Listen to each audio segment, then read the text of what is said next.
What up, though? Yesterday we talked about KD going back and forth with a fan about sort of the relevance of the Nets in New York City. And I support this new KD. I want him to voice all of his opinions. Let the people know. Use social media, get in debates, get mixed up with fans, do whatever you want, KD.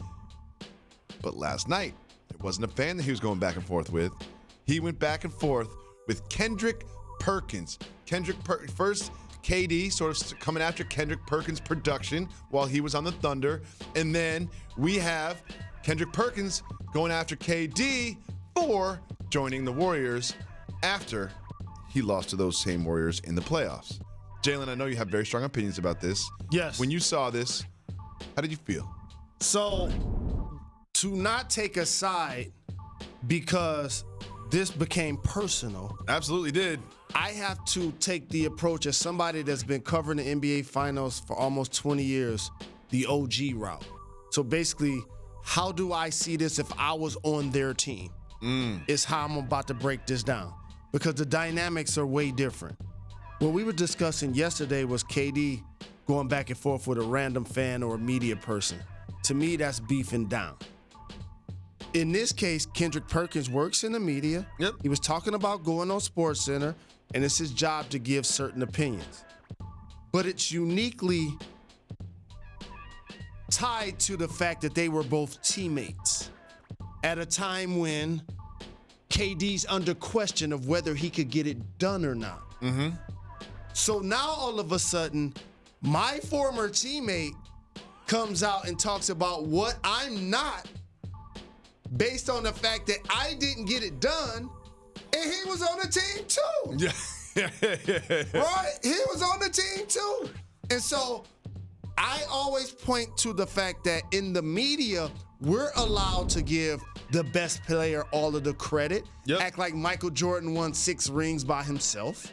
But in reality, it was a team game. Full team. And so for KD, it does cross the line, in my opinion, by Big Perk, my dog, when he says KD only made it to the second round without Russ, when somebody else was pointing to him that Russ never made it out of the first round without KD.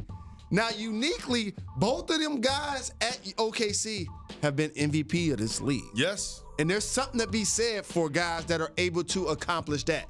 So that makes it an argument. Okay. However, you can't talk about me not getting out of the second round, and you can't talk about me leaving when I probably got in the car multiple days and complained about how you play. Of course. Well, there's a couple things I want to say. I think they're both wrong for some of the things that they said. Number one, you're going to point out Perk's production. You got a successful team. And also, if you watch that team, they weren't running plays for Perk. You know what I mean? It wasn't exactly the Kendrick Perkins offense. It was Russell and KD. And also, I don't think this is the weakest move to join the Warriors. They had a spot for you. They have a great team. They're having fun. They're winning games. Join the Warriors. If I was KD, I would have done it too. No, but that part is spoken like a former teammate. Because remember, there were times when they lost to the Warriors. When you walk into the locker room, those guys are hugging and crying together. And you're saying, screw those guys. We're going to get them next year. And then he go join the team. So I know personally Perk feels some type of way about that. But again, in KD's defense, he can feel like you one of the reasons why I didn't get out of the second round because you only averaged 3 and 2, and you was my starting center. And also, we couldn't get it done. That's why I needed to leave. And lastly, let me just say this. What's that? For everybody that want to throw shade at Kevin Durant, I don't care what he puts on Twitter, how many burner accounts he's had in the past. 99% of the time when he's on the team, he's the best player. When is he not? Let's not get it twisted. When is he not? He's the greatest Oklahoma City Thunder player. He was the best player on the Warriors when they won 2 championships.